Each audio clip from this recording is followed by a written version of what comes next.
Megan, do we know if Commissioner Soldner is trying to join us tonight, or from the MMSD? I don't know if we always find out, but I didn't hear anything, but I'm assuming he probably won't be here.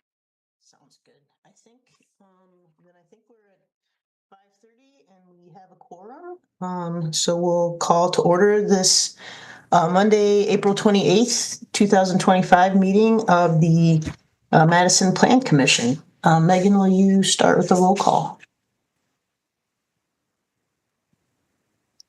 I will do that. Okay. Alder Field. Here. Alder Glenn.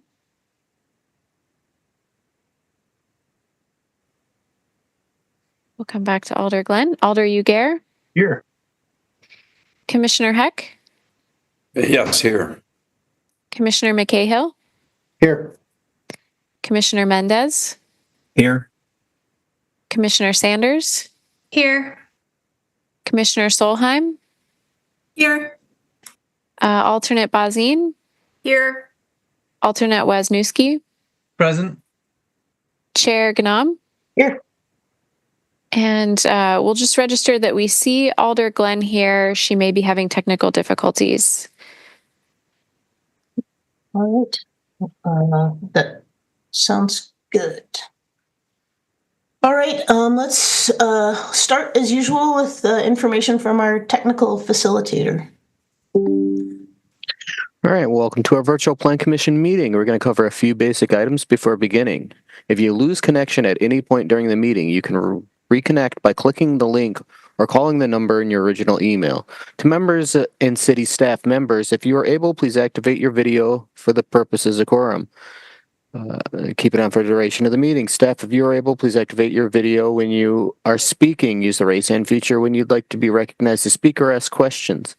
Click raise hand when you are asked a question. The chair will do the best to call on committee members in the order in which their hands are raised. Lowering your hand will take you out of the queue. Members of the public who have registered to speak, the name you entered in Zoom must match the name you entered in registration. You will remain muted until called upon. Staff will tell you when your time is up. After speaking, a member of the body may ask you a question. If you need to share documentation with the board, please send it to the email listed in today's agenda. Great, thanks, Jesse. Our first agenda item is public comment regarding items not on the Plan Commission agenda. Megan, do we have any registrants for item 1 tonight? We don't have any registrants. I'll just note some written communications that were attached to your agenda. Thank you. All right. Next, we have disclosures and recusals. Members of the Plan Commission should make any required disclosures or recusals under the city's ethics code.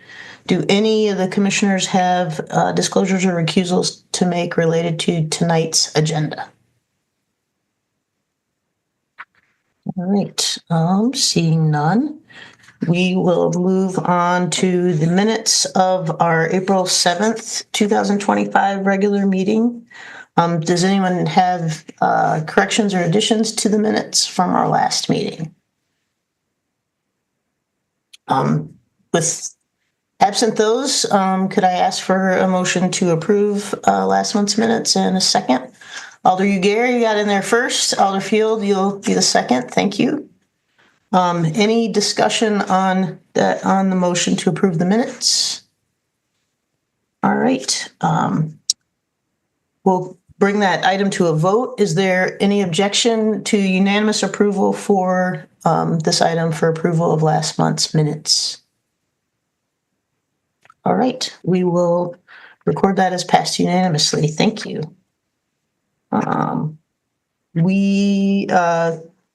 We'll share our schedule of upcoming meetings. We will meet again in 2 weeks on Monday, May 12th, and then the week after that on Monday, May 19th, so that we get Memorial Day off, which I think is a good thing. And then June 9th and 23rd will be our June regular meetings, and those are all virtual. And then we have a special meeting on Monday, June 2nd at 5 o'clock.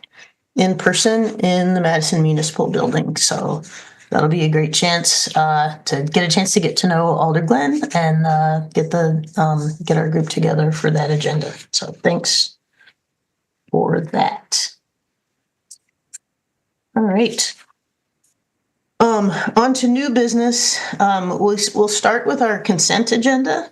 It's the custom of the Plan Commission to remove from the agenda those items on which staff members believe an application has been sufficiently reviewed to support approval with all the conditions placed upon it by various city departments and in which the applicant accepts those conditions. And there are no individuals who've registered to speak in opposition to those items. The items proposed for the consent agenda tonight are on your screen. And that would be item 2, 3, 4, 7, 11, and 12 as items for approval. And then we also had items on the agenda that would be referred to our upcoming meetings, and that's item 8 and item 9 to be referred to our May 12th meeting, and item 10 to be referred to the May 19th meeting. Of those items before us on the consent agenda, are there any requests for separation that any commissioners would like to make before we read those into the record? All right, seeing no raised hands, I will read the consent agenda into the record. So bear with me a little bit. All right, item 2 is Legistar number 87597, which creates section 28.022-00709 of the Madison General Ordinances to change the zoning of property generally located at 149 Wisteria Street from SRC2 Suburban Residential Consistent 2 District to TRC3 Traditional Residential Consistent District. This is in Alder District 9. Item 3 is Legistar number 87630 relating to 722 Moreland Road in Alder District 14. And this is consideration of a conditional use in the Suburban Residential Consistent 3 SRC3 District for a housing cooperative. Item 4 is Legistar item 87633 relating to 1522 Winona Way, also in Alder District 14. This is consideration of a conditional use to construct a single-family residence on a lakefront parcel. Item 7 relates to 2604 Winona Way, also in District 14. And this is consideration of a demolition permit to demolish a single-family residence. Item 11 is a land division item. It's Legistar number 87655, relating to 4313 Buckley Road in the town of Burke. And this is consideration of a certified survey map within the city's extraterritorial jurisdiction to create one residential lot. And then item 12 is Legistar number 87656, relating to 6059 Portage Road in the town of Burke. And this is consideration of a certified survey map within the city's extraterritorial jurisdiction to create 3 residential lots. The referral items are item 8, which is Legistar 87470, relating to 345 West Main Street in District 4, consideration of a demolition permit to demolish a 44-unit assisted living facility. And item 9 is Legistar 87598, creating section 28.022-00710 of the Madison General Ordinances to change the zoning of the property located at 333 to 345 West Main Street, 110 South Henry Street, and 334 West Doty Street from PD, Planned Development District, to amended PD, GDP, Planned Development, General Development Plan District, and creating section 28.022-00711 to approve a specific implementation plan for that site. And those last 2 items, 8 and 9, are referred to May 12th. Item 10 is Legistar 83269 relating to 709 to 711 East Johnson Street in Alder District 6. And that's consideration of a conditional use in the neighborhood mixed use NMX district for an outdoor eating area open past 9 p.m. All right. I will open the public hearing and close the public hearing on our consent agenda and ask that we move to a vote. Is there a motion to approve the consent agenda? Alder Field, thank you. Is there a second? Commissioner Solheim, thank you. Is there any objection to unanimous approval for our consent agenda? And seeing none, we'll record the consent agenda as passed unanimously. So thanks. All right, we'll move on to our regular agenda, and we will start with item 5, which is Legistar 87634, relating to 2927 East Washington Avenue in Alder District 15. And this is consideration of a conditional use in the Commercial Corridor Transitional District, CCT District, for amplified sound in an outdoor eating area for a tasting room. And we will start. Thanks, Chris. We'll hear from planning staff to get an overview of this project, and we'll move on from there. Thank you, Chair and members of the Planning Commission. The applicant, Minocqua Brewing Company, currently operates a tap room in a multi-tenant commercial building at 2927 East Washington Avenue. The tap room has an existing outdoor area, it's roughly 1,100 square feet in size, located at the southwest of the building. It was administratively approved in 2024 with the supplemental regulations to close by 9 p.m. and not to have amplified outdoor sound. But with this application, the applicant is requesting approval to have amplified sound in the area, but is not proposed to increase the hours past 9 p.m. They are proposing the hours Thursdays from 6 to 8:45, Saturdays from noon to 8:45 p.m., and Sundays from noon till 6 p.m. They do emphasize that they do not anticipate being open during those entire windows, but just a note, with this approval, they do have the ability to stay open during those entire windows. Of note, the outdoor area directly abuts residential property to the south and across the street, and it is roughly 40 feet from the nearest dwelling unit. There's a single family residence located just to the south. It shares a drive which accesses a detached garage on both buildings, but it's roughly 40 feet away from the residential adjacent uses. Staff are particularly concerned with this request meeting conditional use approval standard number 3, which states that the uses, values, and enjoyment of the other property in the neighborhood for purposes already established will not be substantially impaired or diminished in any foreseeable manner. To get an idea of past Plan Commission findings related to outdoor seating areas, staff ran the numbers, and there have been 78 requests for outdoor seating areas, of which only 8 have been approved to have amplified outdoor sound. Staff notes that the median distance is 143 feet. We went with median, just a side note, we went with the median because there were a few instances where it was like 1,000 or 1,400 feet, effectively not a factor, but we wanted to give you an accurate idea of how far it is away. So the median one is 143 feet. Looking at examples where, for sites where the nearby residential is 40 feet or less, which is the situation here. 26 were proposed, with only one being approved with amplified sound. But staff note that there are differences between that application and this application.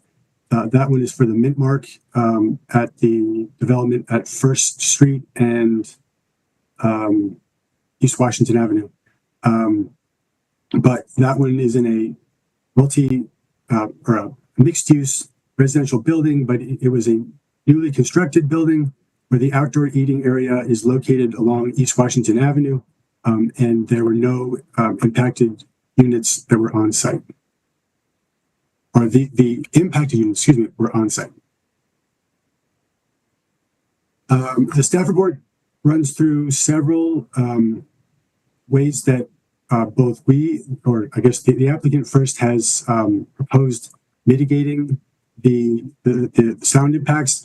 As I mentioned earlier, they are currently proposing not to be open, well, I guess only 3 days, but also limited hours during those days. They're also proposing to install sound mitigating curtains, like on the fence around the site. Staff did not receive a site plan to know exactly how many there are proposed, or kind of how closely that they're to be installed. The applicant has also has been communicated that they plan to monitor with a decibel meter the sound and take action when they believe that it's over the limit. The staff report goes into some discussion of sound impacts and how city staff don't are wary about the way that sound is measured, effectively capturing the impacts of music. We can go into that, I think, if you have further questions. But staff have concerns with using a decibel meter for measuring music, and we have not recommended a condition to that end. We would also propose, should you find the standards met, that you consider a 1-year trial period. This has been done with the Tip Top Tavern up on North Street. It was also recently done with the Essen House downtown, and it would be a way to see how the impacts play out, and the body can reconsider based on that in the future. Despite the suggested mitigation efforts, site-specific factors would suggest that outdoor amplified sound intended for outdoor patio guests would result in sound impacts to abutting and nearby residential properties. The resulting sound levels and impacts to surrounding properties will vary based on several factors, including the actual level of amplified sound, location, setup of stage and speakers, size of equipment, and performing ensembles, on-site mitigation efforts, the frequency of timing of events, etc. However, while the applicant and staff have suggested a variety of measures that could potentially reduce sound impacts, staff do not believe all impacts from amplified outdoor sound can be resolved, considering the location and the close proximity to residential uses. Finally, staff would like to address MGO 28. Section 28.186, parent 6, parent B, parent 1, which states, before granting a conditional use, the Plan Commission may stipulate conditions and restrictions on the establishment, location, construction, maintenance, and operation of the conditional use. In doing so, the Plan Commission may consider overdue taxes and/or fees and the applicant's history of compliance with relevant ordinances and approvals. Staff note that in October of last year, the City of Madison Building Inspection Enforcement Notice was sent to the applicant, notifying them that they were in violation of the supplemental regulations, the hours after 9 p.m. and amplified sound. Staff note that there was no citation or fees made, but they were notified. Staff note that while in and of itself, it is not grounds for denial, staff believe that the Plan Commission might find that relevant given the current proposal.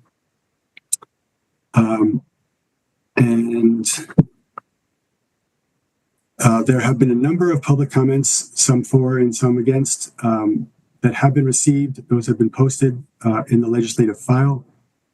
And I would just note that I'm sorry.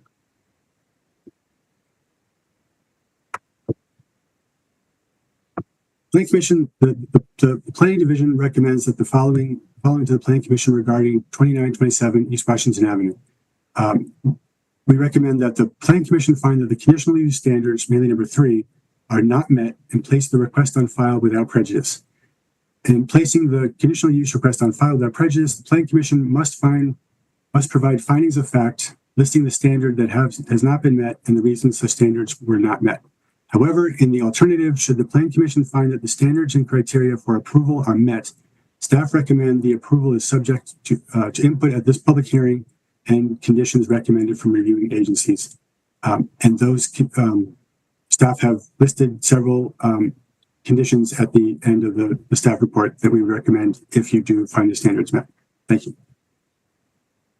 Thanks, Chris. We do have registrants for this item, so I will open the public hearing. To be fair to everyone, we're going to stick to our 3-minute time limit for public comment, and I'll try to interrupt briefly to give the speaker a warning when you're close to the time limit within the last minute, half minute or so. And Megan, would you call on the registrants wishing to speak? Yes, we'll start with the applicant, Kirk Bangstad, registered in support and wishing to speak this evening. Great. Okay. All right. We can hear you. Great. Welcome. Thank you. My name is Kirk Bangstad, and I own the Minocqua Brewing Company. Thanks for allowing me due process to advocate for the arts in my outdoor beer garden. My vision for the Minocqua Brewing Company has always been a place that would resemble the famous bar in Paris, France, named La Closerie des Lilas.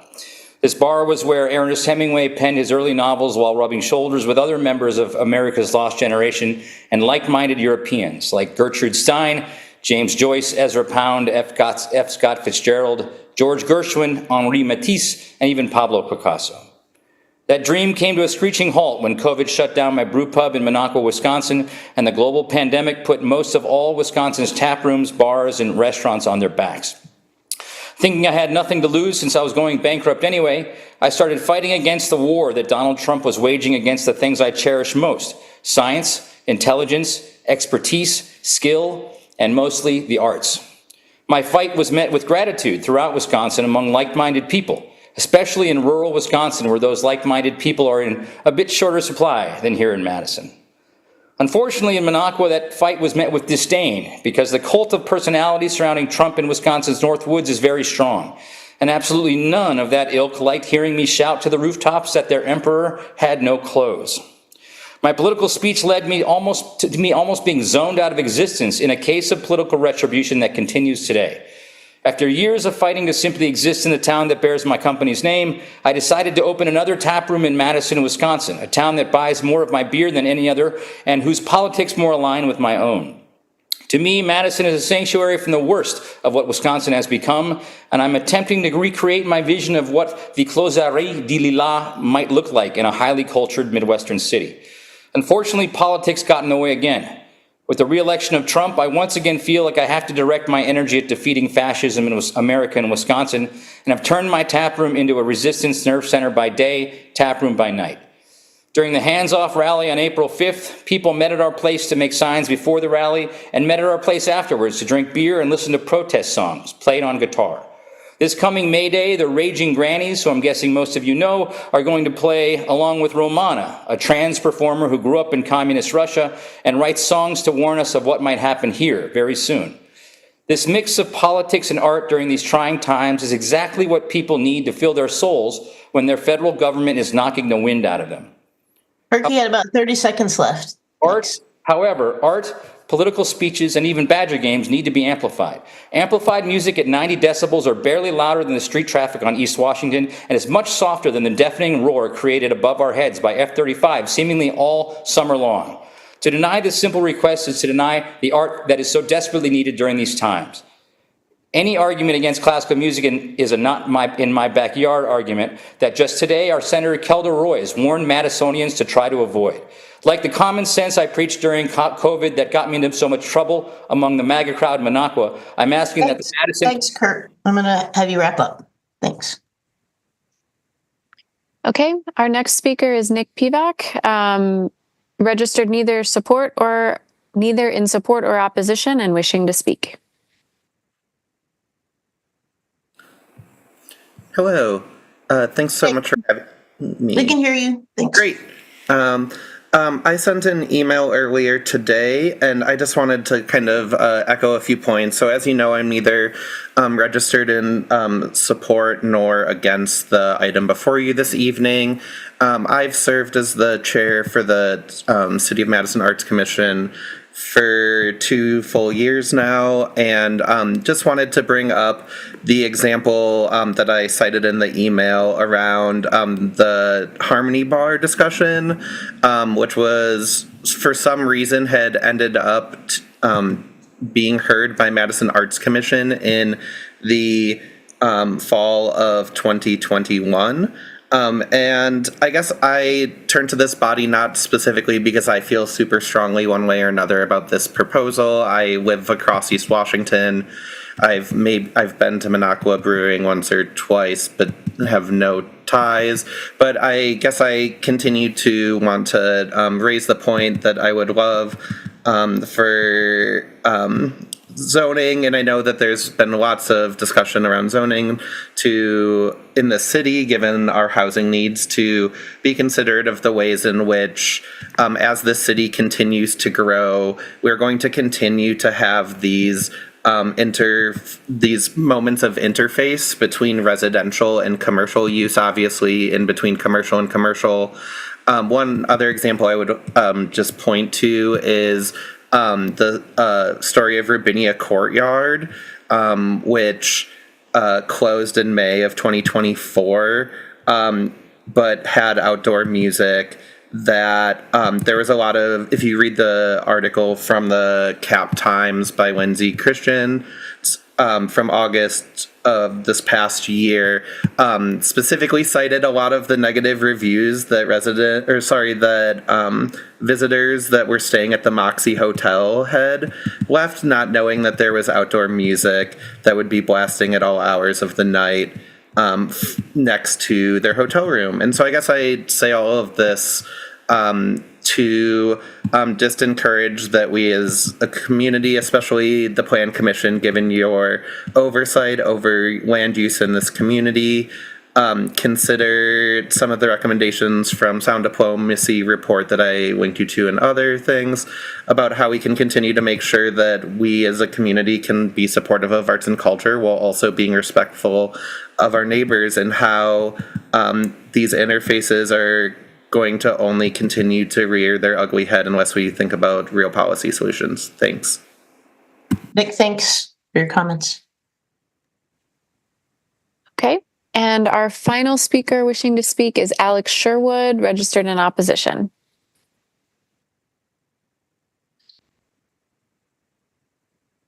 Yep, you're unmuted, Alex. Hi, can you hear me okay? Yeah, we can. Thanks. Good. Well, thank you for your time. So we're the ones that live right next door to the beer garden. And just to add to the staff comments and to what Chris said, I have to say that the layout of this location is an acoustic marvel. That cinder block building that's around the beer garden manages to reflect and funnel clear conversations right into our kitchen and bedroom. So if there are any patrons of the beer garden on the call right now, I've probably heard your conversation. Just to be clear, I'm not speaking in opposition to this application today because we dislike businesses, or definitely not music. I'm definitely sympathetic to what Nick was just speaking to. It's also, it's fun to throw around NIMBYism in Madison, but it's not that either. We're both musicians, and we are absolutely supportive of local arts and live here because we actually really like adding to that mix. It's part of why we love this neighborhood in particular. But this situation is different and unfortunately transcends amplified sound. We're talking about arming a business with amplified sound that, wherever it goes, seems to bring conflict, complaints, and stress. And that's been our experience for over a year now. We've documented repeated violations, many of which are cited in the letter that I submitted to the public comments. It's exhausting to live like that. I'd really rather be writing about things that I enjoy. And honestly, it's been hard feeling like we constantly have to be the ones documenting problems just to have some peace in our home.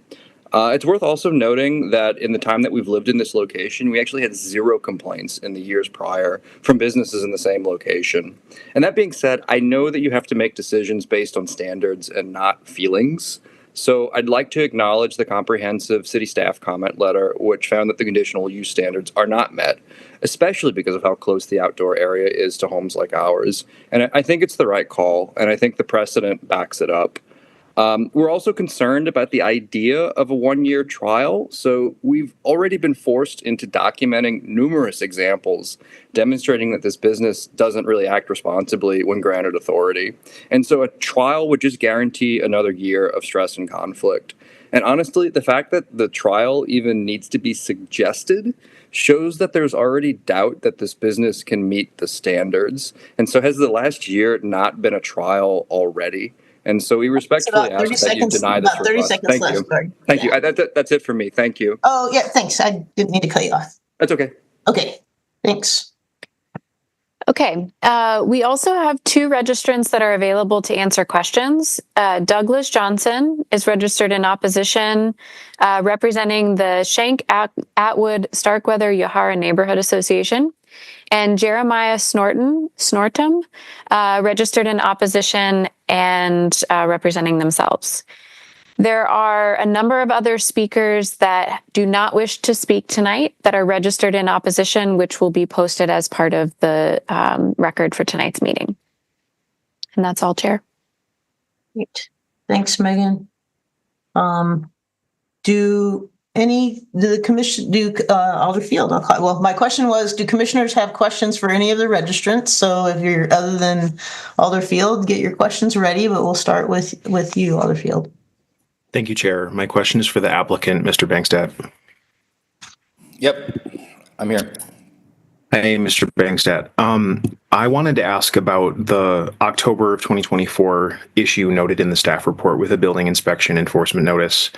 And if you could tell us maybe just more about what had happened, and then if you've been able to take any steps to prevent that from happening again, namely the not closing by 9 p.m. and the requirement to not have amplified music. I don't know anything about not closing by 9 p.m. I don't even remember that being part of October, but the amplified music was, I think we were just simply trying to play a Badger game on Saturday, and I didn't know that amplified music also meant we couldn't put the announcers' voices on during the Badger game. So the remedies for that is to not to not put a speaker out with the Badger game on anymore. So I've learned that now. The 9 o'clock, I have no idea. I can't even remember that instance.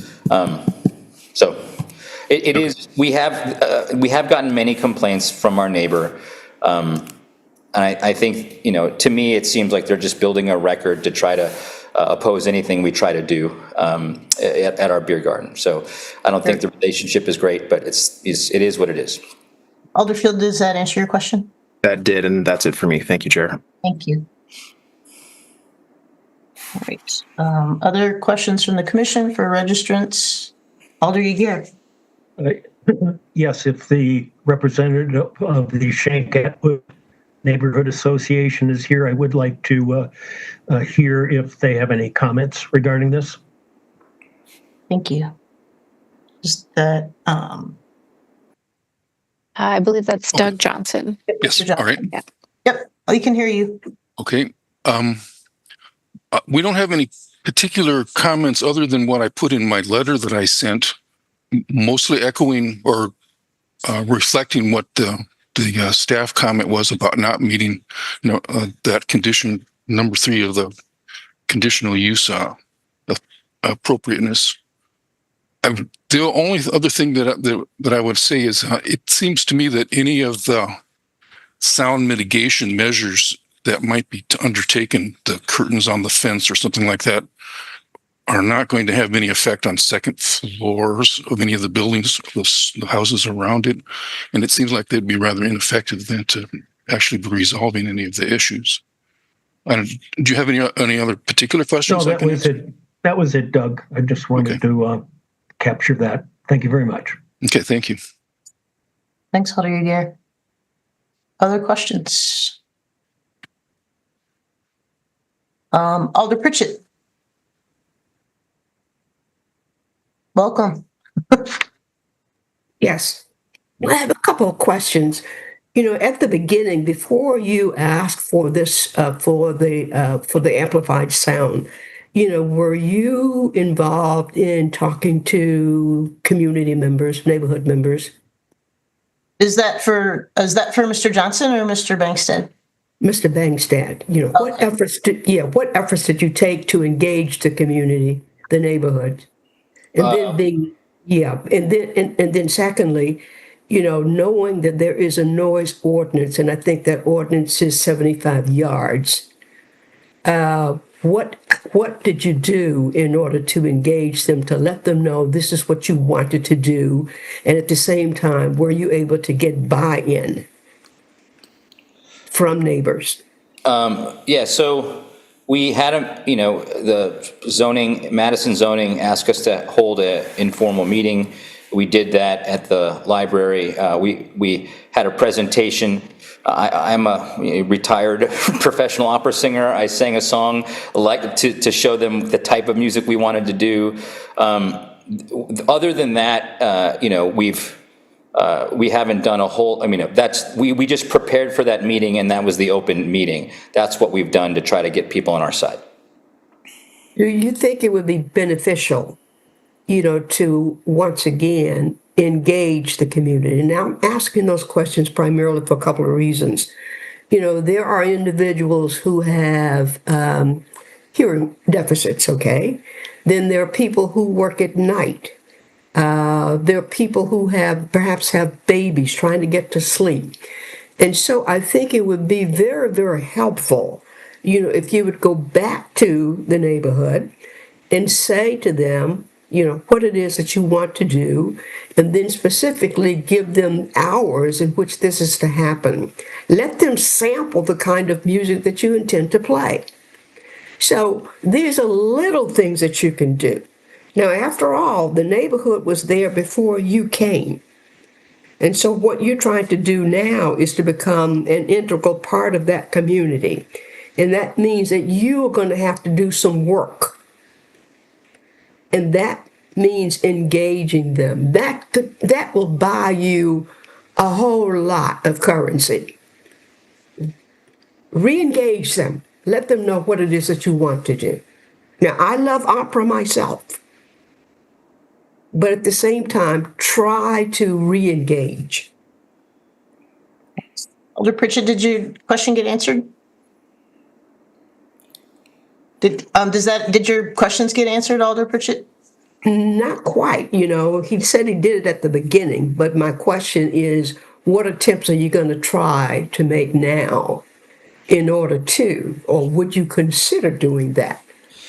I believe that the primary argument for this is that we already have noise pollution in this neighborhood. The F-35 flight path is directly over our building, and people's homes shake with 120 roaring decibels frequently during the day. So that was the logic that I thought would be a no-brainer for most of these people. Could you hear, as opposed to an F-35 roaring over your head, maybe every now and then you hear some opera or some jazz or some Celtic music, and that to me would be soothing as opposed to really painful F-35 roars. I thought that was enough, actually, and apparently, that wasn't enough for some people, mostly my direct neighbors. You know, and once again, you know, I understand that I have a hearing deficit, and it was brought on by noise. But I'm not saying that I am pro or against what it is that you want to do. I'm not saying that at all. But I am saying sometimes it's super helpful to go and re-engage the community. That's what I'm saying. Thanks, Alder Pritchett. Alder Glenn. Yeah, I just also had a question for Mr. Bangstad. In the staff reporter, it's talking about a plan for curtains or sound barriers, but I don't see anything for that plan or anything submitted. Could you talk more about that? Yeah, there are. I did this in my tap room in Madison, which was an acoustically wonderful listening room for all of northern Wisconsin.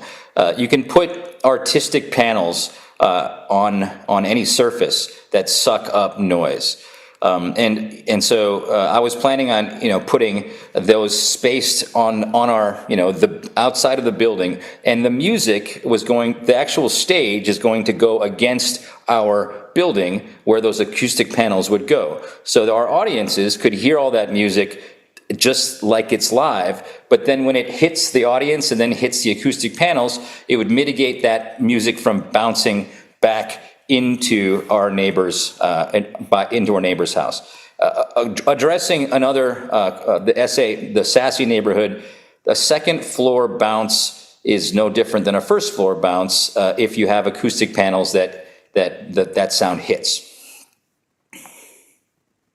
Thanks, Mr. Banks. Did that answer your question, Alder Glenn? Yes. Thank you. All right, other questions? Seeing none, we'll close the public hearing, and now I will ask the commission the same question. Do you have questions for staff on this item, the staff report? Commissioner Heck. Thank you. I have a question for Matt Tucker, since I see him in here. Oh, did he just? Oh, there he is. Yes. No, you did not. He's here. Matt, can you just give us a little bit of background about citations, or when somebody actually is cited versus just talked to about a potential violation? Yeah, sure. Of course, good evening, Plan Commission. Matt Tucker, Director of the Building Inspection Division. What we do, our first and foremost effort, if you will, is to help folks gain compliance. We look to be that agency. So what we do is we follow up on complaints, and we will send a notice of violation to a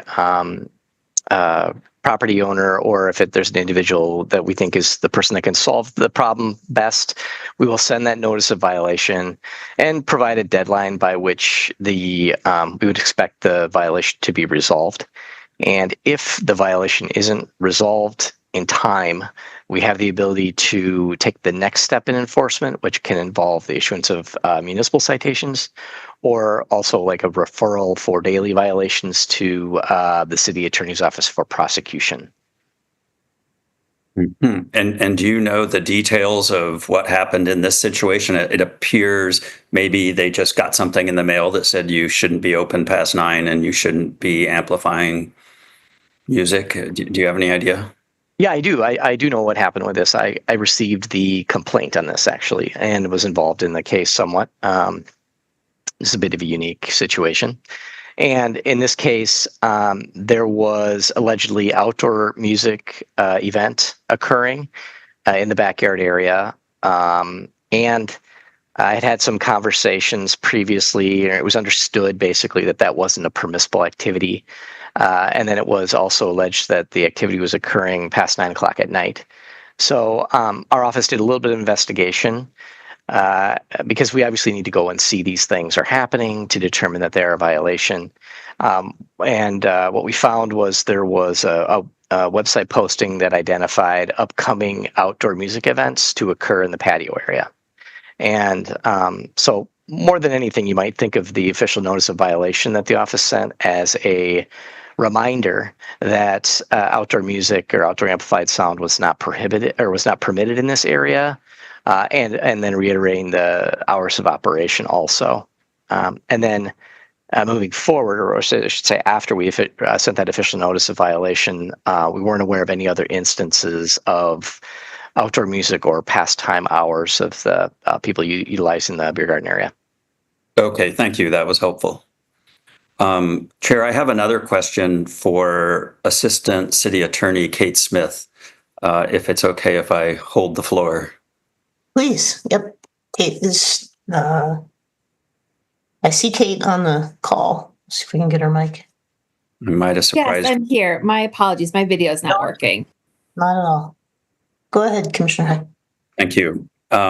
Kate, we had in written public comment some concerns registered about potential conflicts of interest with Alder Martinez Rutherford because of the fact that she had performed at Minocqua Brewing. And my interpretation would be there really isn't a conflict of interest because she's not a voting member of Plan Commission and conditional uses don't even go to Common Council. Would that be your interpretation?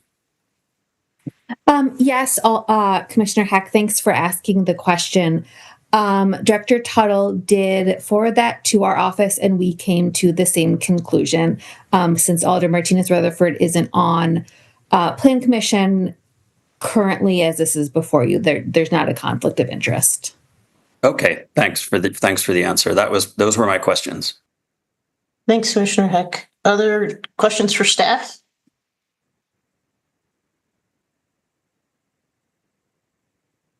All right. Are we ready to put a motion on the table that we could then discuss?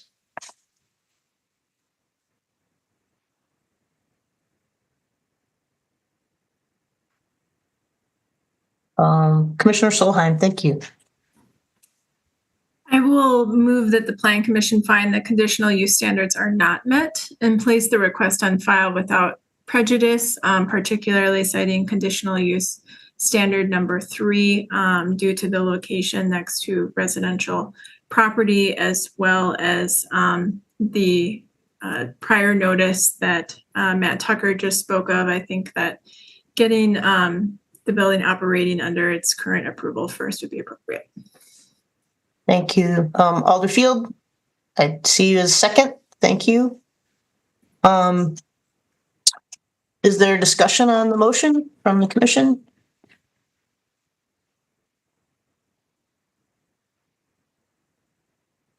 All right, I will call the motion then to a vote.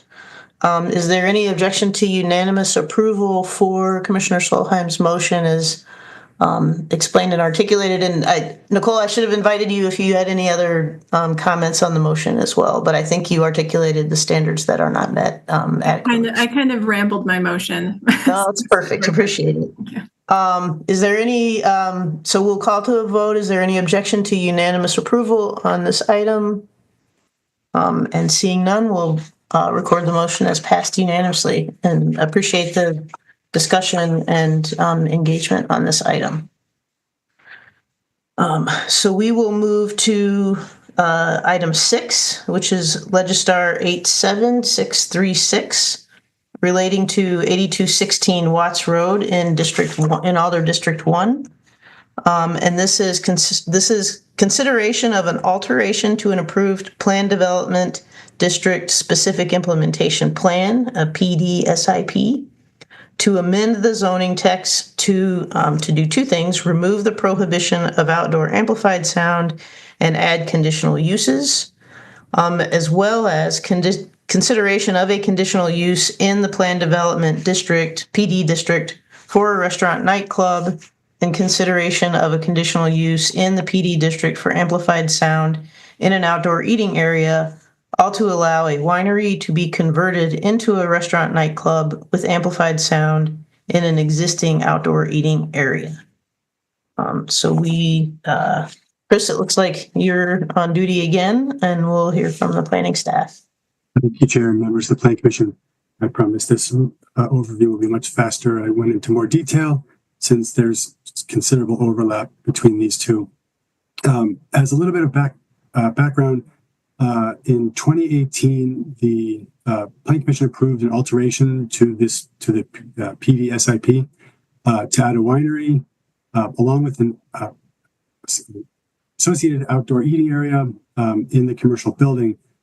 As part of that, in the zoning text, it was amended to include the hours between 11 a.m. and 11 p.m., the prohibition of outdoor amplified sound, and then it listed as permitted uses, importantly, outdoor seating up to 25 people. So as part of that, as part of this request, they are proposing to make an alteration to the underlying zoning text to allow to change the outdoor amplified sound and make it a conditional use. And that's what they are proposing as part of this. But in addition, they are also, they have an entertainment license. And so they are proposing a change of use to a restaurant nightclub. They're proposing to operate a restaurant that sells alcohol and has live amplified music. At this time, the applicant does not intend to host live music inside the restaurant, but they would, there would be live amplified music in the outdoor eating area. So it's roughly 375 square feet in size, located on the north side of the building. The outdoor eating area would be open seasonally, roughly from 9 a.m. to 9 p.m. And the applicant has noted that they plan to host events 1 or 2 times per week. As I mentioned, there are 2 alteration requests before you, amending the text to remove the prohibition of the outdoor amplified sound and change the hours of operation from 9 a.m. to 11 p.m. The amendment would also require conditional use approval for the outdoor eating area, for the amplified sound, and for the hours after 9 p.m. I would note that, again, as with the previous item, the proximity to residential is a key consideration. Whereas the other one was 40 feet, this one is 160 feet, which is, as I noted earlier, longer than the median distance to previously approved outdoor eating areas with amplified sound. But staff do recommend a few conditions of approval. One, that the amplified sound shall end at 9 p.m., not 11 p.m., with the closing of the outdoor eating area, and that outdoor amplified sound events are limited to 2 per week. After 6 months of operation, an administrative minor alteration process as defined in the zoning code may be considered to extend the number of weekly events. Staff note that the applicant has indicated to staff that they do not intend any more than 1 to 2 events, but it would be a condition of approval. Given the distance from the nearby residential units and that this area is separated by a parking lot, staff believes that it is possible that the conditional uses can be found met. Staff further note that this entire property, including the residential units, are recommended for neighborhood mixed-use development. As noted, staff have added an additional condition limiting outdoor amplified sound 2 days a week. Staff note that the Planning Commission retains continuing jurisdiction over conditional uses, meaning that should complaints be filed, the Planning Commission could take further action as outlined in the zoning code. In conclusion, given due consideration of adopted plans, staff believe that the conditional use approval standards can be found met, subject to the recommended conditions of approval. So there's three items. Staff recommend that the Planning Commission find the proposed alteration to amend the zoning text to remove the prohibition of outdoor amplified sound and add conditional uses in the district consistent with the specific implementation plan and approved by the Common Council and the Plan Development Standards, and approve this request. Secondly, that the Planning Commission find that the approval standards for conditional uses are met and approve the request to allow a restaurant nightclub, and that the Planning Commission find that the approval standards for conditional uses are met and approve the request to allow amplified outdoor sound in an outdoor eating area at 8216 Watts Road. With that, I will take questions after the public hearing. Thank you. Thanks, Chris. We have registrants for this item, so we'll open the public hearing. And then again, we'll stick to our 3-minute time limit on those. Megan, will you call the first registrant? Okay. We have 3 registrants for this item, none of whom are wishing to speak. First is Tim Mulcahy, representing Brennan's Market, registered in support and available to answer questions. David Griffin, representing All Saints Retirement Center, registered in opposition and available to answer questions. And Evan Good, registered in opposition and not wishing to speak, representing themselves. And that's all we have, Chair.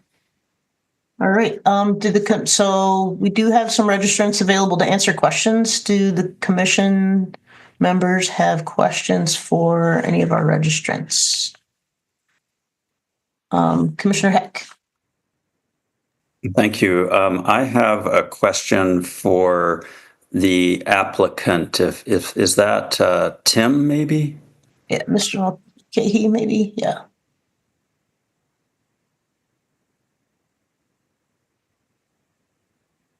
Hi, can you hear me? Yes. Hi.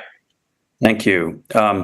As I was reading public comment on this that was sent via email, I noticed, there were some concerns from folks who live in apartments that are fairly nearby, but also a healthcare provider.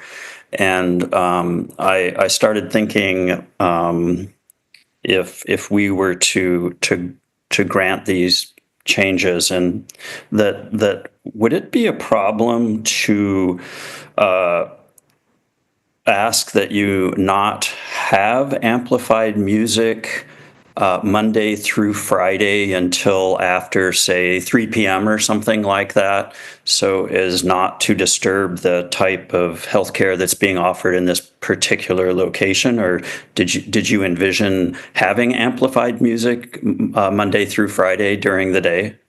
No, not at all. And I think I just want to say first and foremost, we're a grocery store specialty market, and our neighbors are our patrons, and we want to be good neighbors, and we expect we expect to provide good service. And this ask of the commission is just to add a dimension to our business that we thought would add a layer and some excitement to the surrounding community. So Monday through Friday, I can only envision music or amplified sound happening, let's say Thursday through Sunday after 5 p.m. I can see on a Sunday afternoon when our patio's open and we're busy and having a musician, that makes sense.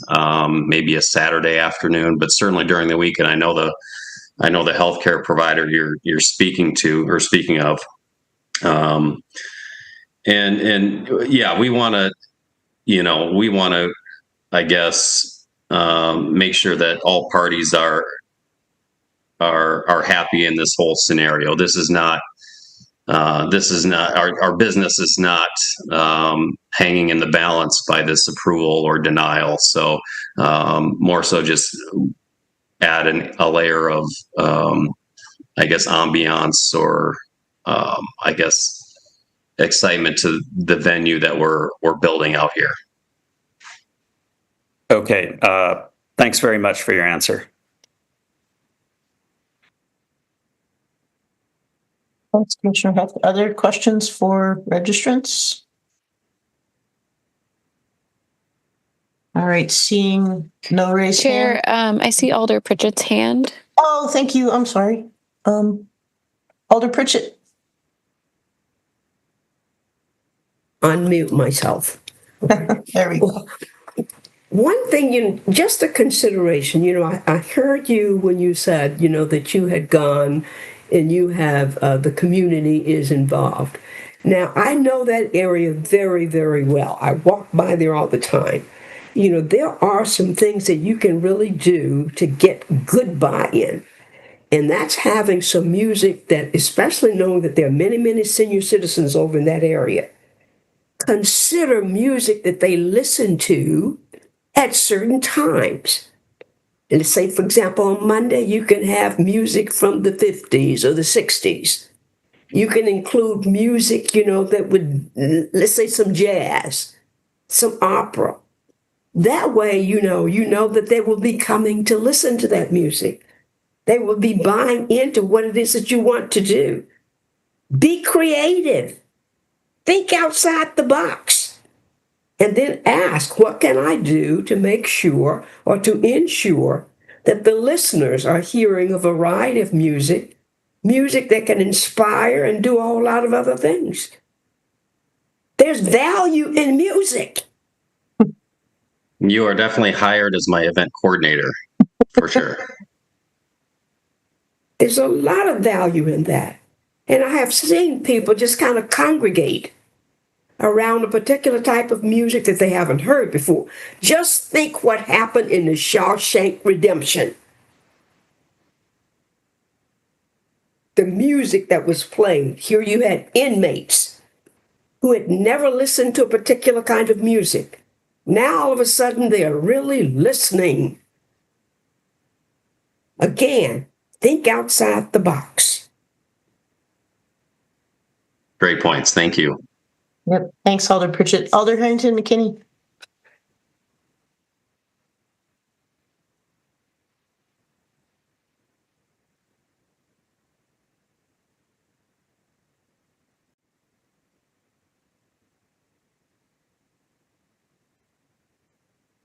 Oh, there. I think you're unmuted now. Okay, thank you very much.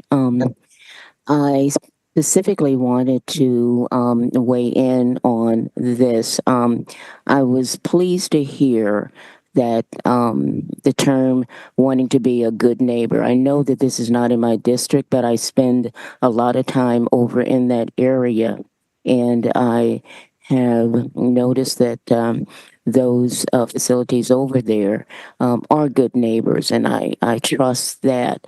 My one question is how much engagement or ask have you done with the community at all? I mean, has there been any community engagement, or is this something that you brought straight to the Planning Commission?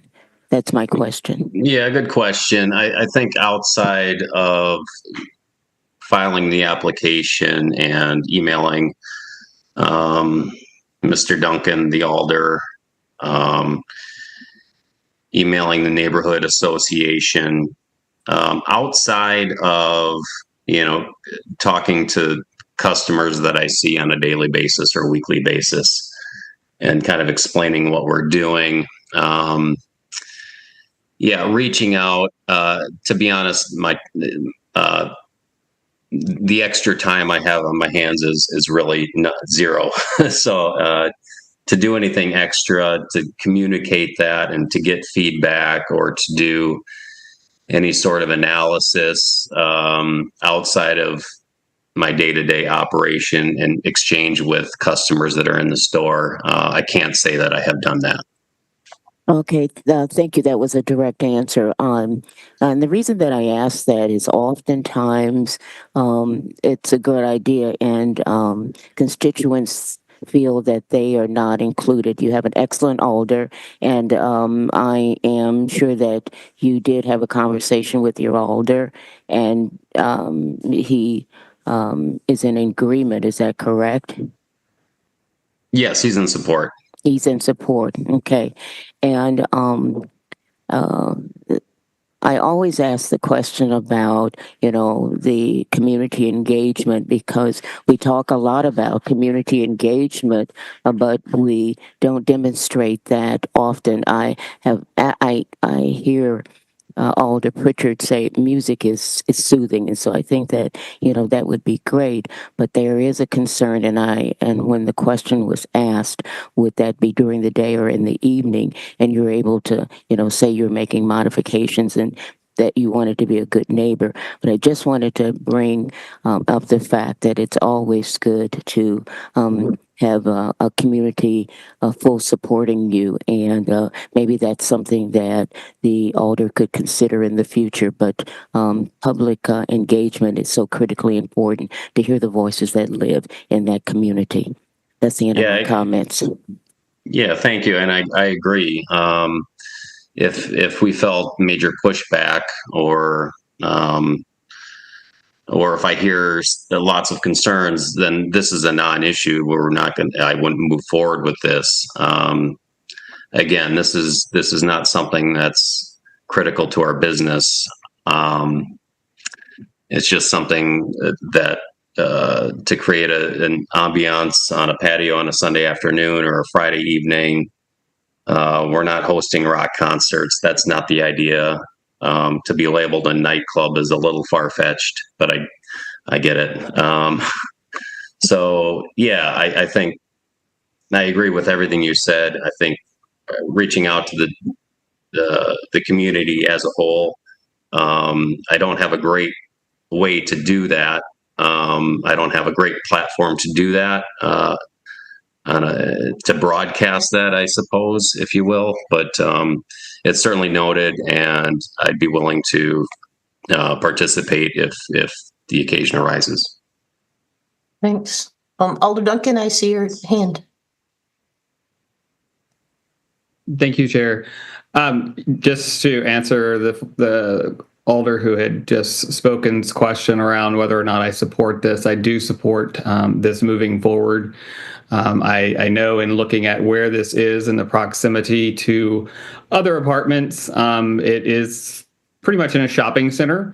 One question I guess I have for Tim is, Tim, would you be able to provide just a quick summary of how close some of the apartments are to the location that you're wanting to have this new space? And is it in the back or facing a street where there's not really going to be much sound towards those apartments? If you could expand a little bit on that. Yeah, so a good question. So the space was formerly occupied by the cider farm. It was their wine tasting room for their ciders, Wisconsin-made ciders. They vacated. We're moving into the space after a slight remodel. But we're building out the patio space a little bit more, just to define it more as a garden area. With a privacy fence that kind of blocks some of the sound from the road, and more so just from our loading dock area. The area where we would most likely have, amplified sound is on the north side of the building that directly faces an apartment complex, a mixed-use apartment. It's with businesses on the ground floor, and 2 floors above are all apartments. The nearest building is probably, I think somebody stated the distance is 160 feet or so. I was going to guess about 75 or 80 yards across 2 sections of parking lot. Now, that building would be the most affected by any sound that is produced from this venue, and would be the most concerning building to, if there are noise complaints or anything like that, it would most likely come from those residents. I know somebody had registered from the All Saints neighborhood on the opposite side of Watts Road, which I cannot see that the All Saints neighborhood would be affected whatsoever. Noise, any sound vibration would have a hard time making it that far. With road or traffic noise rather on Watts Road, and just the way that sound would bounce off the building on the north side, it would be more toward the north where the nearest building is in Cortland Commons. And Tim, were there, just a follow-up question, was there any concerns when the cider farm was there? I know, having gone there a couple times, with music and them having amplified sounds also there. Are you aware of any concerns from neighbors when they occupy that space? And is it pretty much similar to how you're going to be utilizing the space? Yeah, precisely. I did hear on my meeting with Lisa last week, she did let me know that they had 1 or 2 complaints over the years. From whom, I'm not sure if it was a resident or I don't know who it was from. I can only assume it was from an apartment resident. So that's certainly noted on my end. If there's detail on that I could have, or if that resident is still living there or whatever, I'd be, I guess if that's public knowledge, I'd like to know that. Thank you. Thanks. Thanks, Alder Duncan. Alder Uyghur, questions for the registrants? Thank you, Chair. Yes, a question for the applicant, Tim. This is really a follow-up to your response to a question I think was from Commissioner Heck about avoiding any complications of sound with the health provider in the nearby building. You had indicated that in response to him that you did not think it would interfere with your plans for using the space to avoid amplified sound during regular business hours, 9 to 5. And then you had indicated likely times you might be looking at for Thursday evening, Friday evening, Saturday, Sunday.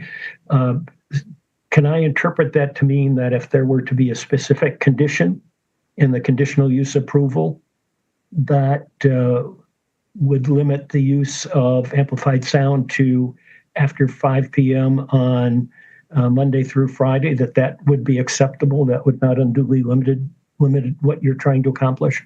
I would say Monday through Friday would certainly be acceptable. Yes.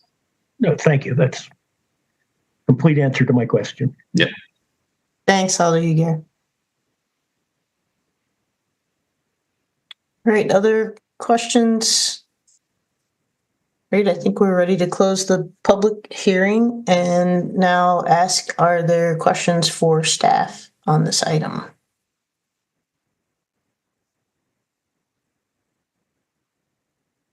All right, if not, are we ready for a motion? And yeah, Alder Uyghur. I will move that the commission finds the necessary standards for this change to conditional use and the amendment to the specific zoning requirement excluding amplified sound be allowed subject to approval as a conditional use, and that we approve the conditional use subject to the specific conditions provided by staff in their report, plus the additional condition that amplified sound would not be used Monday through Friday until after 5 p.m. Thanks, Alder Uyghur. And that is, so the conditional use would be both the restaurant, nightclub, and the amplified sound in an outdoor area. Is that correct? Correct. Correct. Yes. All right, thank you. Is there a second for the motion? Second. Alder Glenn, thank you. All right. Discussion on the motion. Any other, Alder Uyghur, I don't know if you had any other comments. No, I'll just say that I think it was very helpful that staff provided the data and the statistics on prior approvals of amplified sound. And this seems quite consistent with their findings and the medians and so forth, prior approvals. Thank you. Really no other comment. Thank you. Commissioner Sanders. Thank you, Chair. I just wanted to offer maybe an unnecessary friendly amendment, but just to also put a fine point on it that the Monday through Friday hours of operation for the amplified sound could not begin until 5 p.m. but would end at 9 p.m. Correct. Yep. Thank you. I think that was one of the conditions in the staff report, so I don't know that we need it as an amendment to the motion. But I think, Chris, is that consistent with the minutes that you're taking? Okay. Awesome. Very good. Perfect. Commissioner Heck. Thanks. Just a quick comment for any of the neighbors that might be listening still. Plan Commission has what's called continuing jurisdiction on conditional uses. So if there does turn out to be a problem that's brought on by our actions tonight, you can certainly come back to Plan Commission and say, hey, this isn't working out. I mean, I don't think that's going to happen based on the good comments that we heard from the applicant, but that is an option in the future. Thanks. Thanks. All right, I think we're ready to call the question. I'll wait, just pause 1 second for any further discussion. And seeing none, is there any objection to unanimous approval for Alder Uguer's motion as seconded? All right, and seeing none, we'll record that item as passed unanimously. Thanks again, and thanks to the registrants for their participation. We'll now move to part of our agenda for member announcements, communications, and business items. Do any members of the commission have business items or announcements to discuss with the group? All right, and seeing none, we'll move to the secretary's report. All right, thank you, Chair. Just a couple brief things to note. At our May 12th meeting, we have a couple business items related to committee appointments and particularly resident committee appointments. I did share a note with all of you, I believe a week or so ago, about that process and anticipate that for those of you whose terms officially end at the end of this week, we anticipate having a 90-day extension to your term of service while the appointments are being considered for the next term, the next multi-year term for those positions. So please reach out if you have any questions about that process or about your position on the Plan Commission.